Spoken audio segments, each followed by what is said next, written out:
STF é o presidente, porque é ele que tem que zelar pela reputação da instituição. E agasalha tanto porque não só o STF, ele coloca, né, agasalhos e panos quentes em cima dessas infrações à lei reiteradas, mas também porque é presidente do CNJ. Então é um agasalhador duplo dessas infrações legais.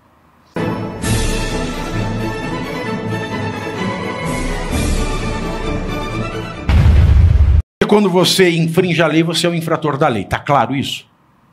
E é isso que aconteceu. E por falar em infrator da lei, no STF, a exceção honrosa do ministro André Mendonça, voz única e solitária, nós temos aqui, né, quem agasalha mais no STF é o presidente, porque é ele que tem que zelar pela reputação da instituição. E agasalha tanto porque não só o STF, ele coloca, né, agasalhos e panos quentes em cima dessas infrações à lei reiteradas, mas também porque é presidente do CNJ. Então é um agasalhador duplo dessas infrações legais.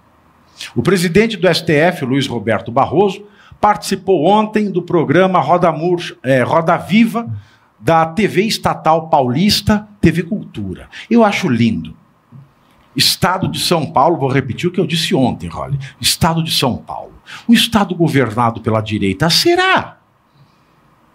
Será? Olha aí, a estatal paulista. Vê se vai alguém de direita no Roda Murcha, no Roda Solta, no Roda Viva da Vera Playmobil. Vai? Não vê. Você vê os jornalistas que ficam em volta lá? Aquilo é o Uquilândia. Nossa Senhora, tirem as crianças da sala. Tirem as crianças da sala. Quem que estava lá? A Daniela Lima estava ontem. Vê se vai alguém de direita. Não vai o Barroso. E isso é uma TV estatal de um estado da direita, hein, Holliday? Que direita eu não sei. Talvez do zero à direita. Do zero à direita. Porque isso que nós vimos é a reiteração, a repetição, a reincidência do modus operandi da imprensa estatal de São Paulo. Vale lembrar, a TV Cultura é uma TV estatal. Ah, mas é uma fundação que toca. Tudo bem. Mas essa TV só sobrevive com o dinheiro do Estado de São Paulo. Manda o Estado de São Paulo parar de fazer propaganda na TV Cultura, ela fecha. E o Lula também não é dono da Globo, vale lembrar. Se o governo federal parar de fazer propaganda, ou a TV fecha ou o governo acaba. Bom, o Barroso estava ontem na TV Cultura, no Roda Viva, e falou sobre o voto do Luiz Fux no julgamento do golpe. Segundo Barroso, o voto do Fux espelhou a visão de uma parte da sociedade brasileira. É engraçado, né? Ele fala como se voto judiciário fosse uma briga de eleitor. Se é briga de eleitor, por que os ministros do STF... Então a gente pode fazer, esse ministro do STF também vai ser eleito. Vai ter votação, eleição para ministro do STF. Porque virou esta putaria política. Então vamos fazer eleição logo, deixa a população escolher, né? Deixa a população escolher. Vamos ver aí o Barrosinho. O ministro Fux, independentemente de concordância ou discordância, ele espelhou, e acho que talvez tenha sido bom, a visão de uma parte da sociedade brasileira. Uma vez eu escrevi sobre o ministro Marco Aurélio, que foi lembrado aqui, que era normalmente o voto vencido. Eu escrevi um artigo, às vezes, em homenagem a ele, chamado A Voz dos Vencidos. Às vezes é bom você ter a vocalização do sentimento de todos os segmentos da sociedade. Eu acho que possivelmente o ministro Fux fez isso. Ele vocalizou o sentimento de uma parte da sociedade. Não quer dizer que eu concorde. Mas eu não preciso concordar com as pessoas para respeitar o direito delas terem o papel que acham que deve ter. De modo que eu compreendo e respeito, mesmo quando não concordo. Aliás, eu faço isso com as pessoas em geral. Pois é, eu convido ele para dar entrevista aqui, ele não aceita. Mentiroso. É o filho mais novo do Gepeto. O Barroso é o filho mais novo do Gepeto. E comigo ele não fala. Só fala com quem é da patotinha, com quem vai ficar... Ai, Barroso! Eu não vou ficar... Ai, Barroso! Não. E outra... É uma vergonha que o presidente do Supremo Tribunal Federal ache normal que o ministro, ele, no seu voto, não traduza o direito, mas traduza sentimentos da sociedade. É uma vergonha. Eu chego a ter nojo. Porque explicitamente eles dizem, não há Estado de Direito. E há um estado de insânia generalizada. Agora, depois, o Barroso, ele admitiu que falou derrotamos o bolsonarismo, tá? Logo depois da eleição de 2022, e porque ele tinha falado, esse ano ele falou o seguinte, ele deu uma entrevista, né, Alemão? Ele deu uma entrevista e falou, não, eu nunca falei derrotamos o bolsonarismo. Ele falou isso! Ele falou que nunca falou, agora ele falou que falou, e falou que foi uma fala infeliz, não amola, né? Você tem a sequência aí, Alemão? Tem a sequência? Você não tem a sequência? Você não estou ouvindo você, mas você sai do microfone a hora que você vai me contrariar, né? Você não tem a sequência. Só isso. E eu pedi a sequência cronológica, é a mesma coisa de eu ter escrito Parangarico Tirimíhuaro no... Vai, põe aí esta merda. E aí eles na gritaria, e eu não conseguia ouvir. A minha voz, comecei a gritar para ver se conseguia falar, e uma certa altura desisti e falei assim, para vocês estarem aqui fazendo esse papel, nós derrotamos uma ditadura, nós derrotamos a tortura, nós derrotamos a censura, e aí falei, nós derrotamos o bolsonarismo. Foi uma frase infeliz. Porque, primeiro, o nós dava a impressão que foi o Supremo. Eu queria dizer, foi a sociedade brasileira, isso era logo depois da eleição. E segundo, eu nunca fulanizei o debate, eu não gosto de fulanizar, nunca faço um argumento ad hominem. Portanto, eu queria dizer o extremismo, essa forma incivilizada de reagir, e aquilo, de certa forma, era um desrespeito a milhões de pessoas que tinham votado no ex-presidente. De modo que, aí eu fiz, Dani, a única coisa que alguém deve fazer quando comete um erro, pedir desculpas. No dia seguinte fiz uma nota, queria pedir desculpas, foi uma frase mal colocada, e eu lamento ter proferido. E aí, depois que você pede desculpas sinceras, na tradição judaico-cristã, aliás, hoje é véspera do Ano Novo Judaico, Shana Tová para a comunidade judaica, a tradição judaico-cristã é a que você merece o perdão se for sincero o arrependimento.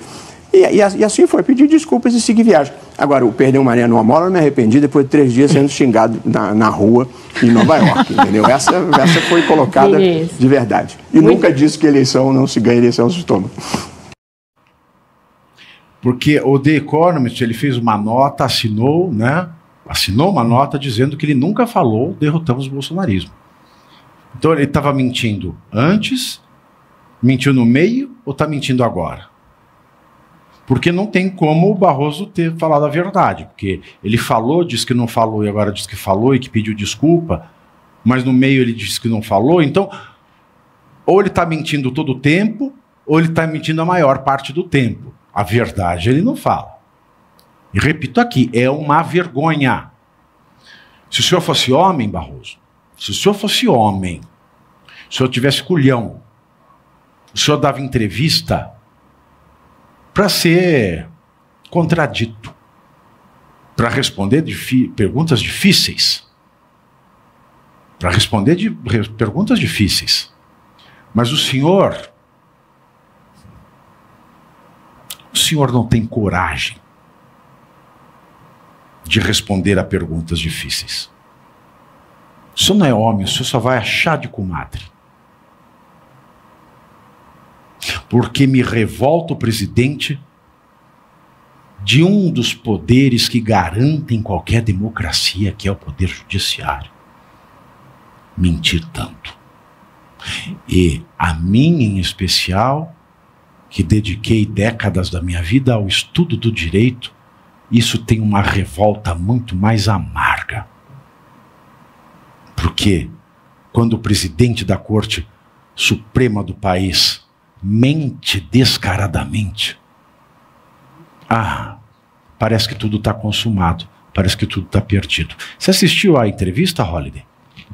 Eu assisti a alguns trechos. Como é que estava a Vera? Muito feliz, muito A feliz. Daniela pintou o cabelo, não é a impressão minha. Eu acho que, como ela entrou pro UOL, ela quis mudar um visual, sabe? É porque estavam confundindo ela com a Gabriela Prioli. E aí, o que você achou da entrevista? Eu acho que essa entrevista, ela acaba Podia passar Castelo Rá-Tim-Bum no horário. Teria mais... Cocoricó. Você não teve do Cocoricó? Você não teve? Você já era grande. Já era grande no Cocoricó. Podia passar o Rá-Tim-Bum velho. Vai lá, eu não vou interromper mais. Essa entrevista, ela é o retrato do problema que se transformou essa politização do STF. Porque, veja, olha a quantidade de temas que ele vai se embananando. Ele fala que derrotou o bolsonarismo, aí ele fala, não falei isso, aí agora ele precisa desmentir o desmentido e se desculpar. Ele fala, perdeu o Mané. Não, mas desse eu não me arrependo. Então, veja, são ministros... É porque é muito macho, né? Muito macho. Exato, sou muito macho, tenho 10 segurança em volta. Dependendo do momento, dependendo do vento, ele vai mudando o posicionamento dele. Isso é um claro problema da politização dessa. Você não vê um ministro da Suprema Corte americana entrando nessas contradições, se embananando dessa forma. E por quê? Porque eles só se pronunciam nos autos, que é o que deveria acontecer com ministros de uma Suprema Corte que respeitam o tal do Estado Democrático de Direito. A entrevista por si só do Barroso é um desrespeito ao Estado Democrático de Direito. A forma como ele se pronuncia sobre diversos temas que estão sendo julgados ou que virão a ser julgados. Porque vamos lembrar, como bem colocou aqui o Pavinato, o julgamento do Bolsonaro e dos outros réus desse primeiro núcleo ainda não se encerrou, ainda tem os recursos a serem discutidos, a própria questão dos embargos infringentes ainda vai ser uma discussão em si mesma. E como se não bastasse, ainda tem um outro núcleo a ser julgado, que inclusive o STF marcou o julgamento. E o ministro vai dando opinião, eu acho isso, eu acho aquilo. Questão da anistia também. Todos os ministros contrários à anistia já fizeram questão de se pronunciar para a imprensa, mandam recado por bastidor. Quer dizer, é uma esculhambação completa da Suprema Corte brasileira. E aí, eles vêm reclamar da falta de prestígio, da revolta de metade da sociedade em relação ao Supremo, mas é porque os integrantes da Corte não se dão ao respeito, se expõem demais, como se fossem, inclusive, candidatos. Se querem ser candidatos, que saiam do cargo, se filiem a um partido político e disputem as eleições. Mas, da forma como eles estão agindo, eles indignam a toga e a cadeira que ocupam. Disputa. Hã? Agora, a Polícia Federal realizou... E você aí já está preparado para ter todos os argumentos para dizer que Marx não foi um cara legal, para dizer que o comunismo não é um lugar para diversidade, para desmontar essa grande fake news histórica da esquerda, que é repetida por nossos professores de história, de geografia, de sociologia, que é repetida nas universidades, que é repetida nos livros. Está preparado para dizer por que Marx não era um cara legal e por que todo marxista raiz também não é, e por que o comunismo é terrível?